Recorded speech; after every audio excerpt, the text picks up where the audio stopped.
Dalam Bapa dan Putra dan Roh Kudus. Amin. Allah Bapa di surga,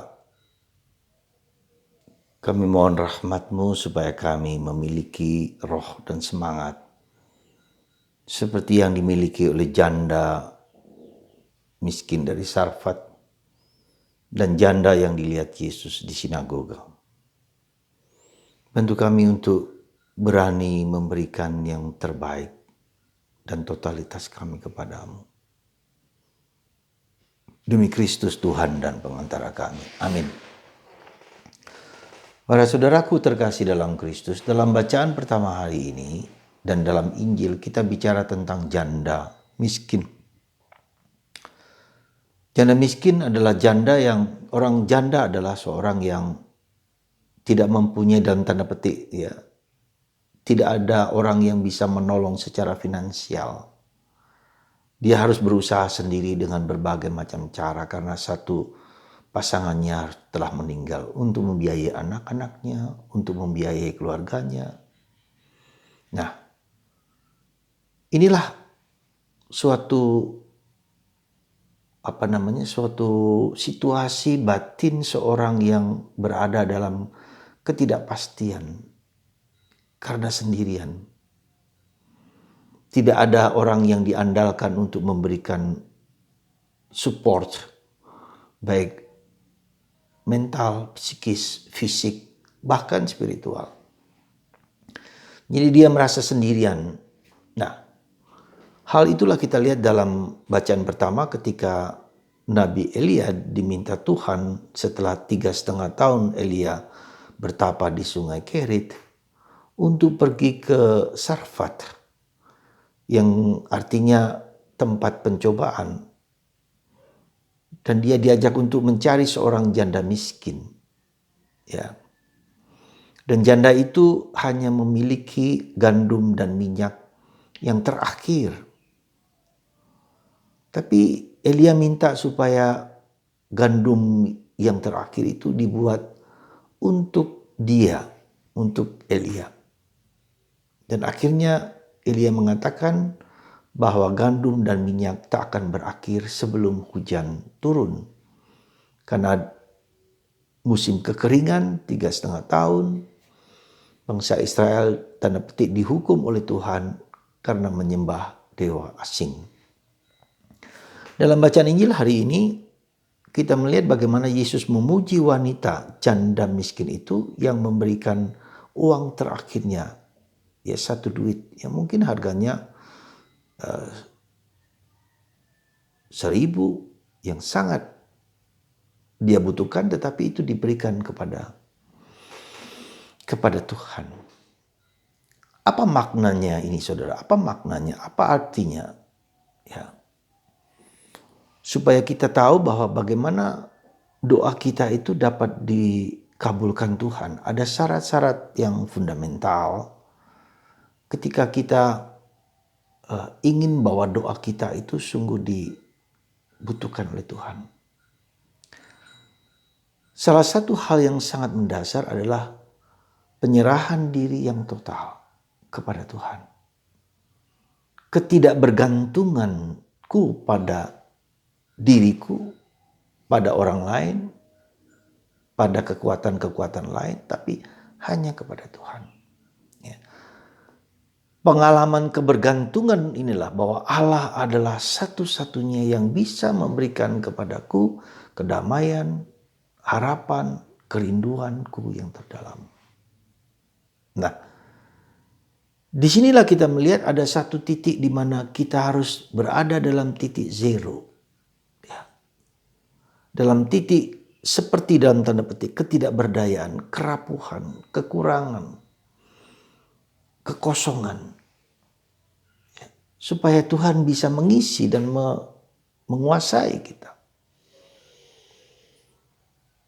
Dan inilah ketika kita mohon tetapi kita merasa permohonan kita itu bukanlah seperti permohonan orang yang terakhir. Saya mohon seolah-olah terakhir dan saya mati.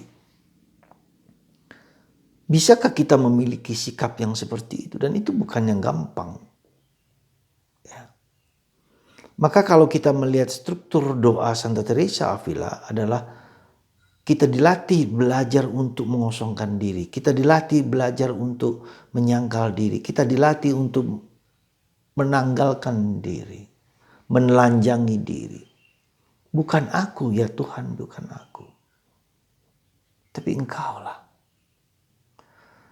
Atau dalam kata-kata seorang yang 38 tahun menderita pendarahan. 38 tahun menderita pendarahan. Dan mengatakan, seandainya ku jamah saja jumbai jubah. Ya, jubah-jubah Yesus, aku akan sembuh. Disinilah kita melihat bahwa seringkali iman itu sangat simpel, sangat sederhana. Kita percaya dengan seperti ini Tuhan akan membebaskanku dari dosa, membebaskanku dari kuasa kegelapan. Pada titik seperti berada di jurang antara semacam keputusan, semacam tanda petik ya. Saya tidak mengatakan keputusasaan, tapi titik di mana saya tidak gitu loh. Jadi Engkaulah Tuhan, nothing, no at all, tidak ada yang lain tapi hanya Engkau. Maka saya melihat bahwa disinilah perjuangan kita dalam seluruh proses penderitaan, seluruh proses kesakitan, seluruh proses salib kita itu adalah proses penanggalan diri, ego. Selama kita masih mungkin mengandalkan yang lain selain Allah ya, mungkin itu tidak ya didengarkan Tuhan. Tuhan sendiri yang mengabulkan doa kita. Maka para saudaraku terkasih dalam Kristus, kita diajak sekali lagi sungguh-sungguh bergantung kepada Allah. Hanya kepada Allah saja ya Tuhan. Aku mengharapkan kerinduan harapanku, menjatuhkan harapanku, kerinduanku padamu. Dan itulah ya. Kedua, bahwa kita harus belajar dalam hidup ini, kita bekerja mati-matian seolah-olah tergantung kepada Tuhan. Ya. Kita bekerja terus-terusan seolah-olah tergantung pada diriku sendiri. Jadi perjuangan terus-menerus, tetapi pada saat yang sama bergantung kepada Tuhan. Bergulat sungguh-sungguh 100%, tetapi juga bergantung kepada Tuhan. Dan proses, ya. Nah, kenapa seringkali doa kita tidak dikabulkan? Ya karena mungkin ya kita masih kurang melepaskan diri, menelanjangi diri, melepaskan ego kita. Dan ini tidak bergantung apakah dia kaya ataukah dia miskin. Apakah dia tidak punya apa-apa atau punya apa-apa. Ya. Disinilah kita melihat, kita harus belajar melihat karya-karya Tuhan dalam hidup kita, di mana Tuhan tidak pernah menanggalkan, Tuhan tidak pernah menelantarkan kita. Hanya bersandar kepada kebaikan dan kemurahan hati Allah. Ya. Disinilah kita melihat bagaimana Tuhan telah bekerja seluruh hidupnya bagiku, dan aku mengakui memang begitulah cara Tuhan bertindak. Saudara, mari kita belajar jadi menanggalkan ego kita, menanggalkan harapan kita. Dan seolah-olah saya tidak minta apa-apa, tapi Tuhan tahu apa yang Dia inginkan bagiku. Apa yang paling kubutuhkan dalam hidup ini. Semoga Anda dan kita semua bersandar tidak kepada yang bukan Allah. Dan inilah sandaran kita di zaman ini, di mana kita seringkali bersandar kepada kekuasaan, kepada harta, kepada uang, kepada apapun juga yang bukan Allah, kepada mamon. Dan itu proses perjuangan yang sampai mati. Di belakang saya itu adalah lukisan Santo Yohanes dari salib. Todo o nada. Segala-galanya, all or nothing. Segala-galanya bagi Tuhan atau tidak sama sekali. Bukan ini, bukan ini, bukan itu, bukan apapun.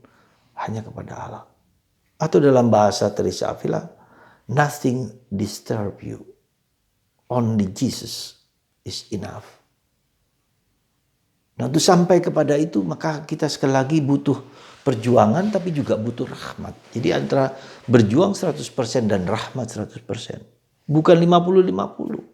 100% perjuangan, 100% rahmat. Semoga Anda tidak putus asa, tidak takut, tidak ragu dikala kita sedang menderita sebesar apapun. Lepaskan itu bagi Tuhan. Berikan itu ke dalam hati kudus Yesus. Seberat apapun. Dan ketika kita menderita, kita mengalami salib, itu berarti kita diajak untuk dekat dengan Tuhan, tetapi juga untuk mendengarkan apa yang menjadi kehendaknya. Bukan hanya dekat, tapi mendengarkan, menjadi peka, tajam dengan apa yang Dia inginkan bagiku. Dan itu saudaraku terkasih.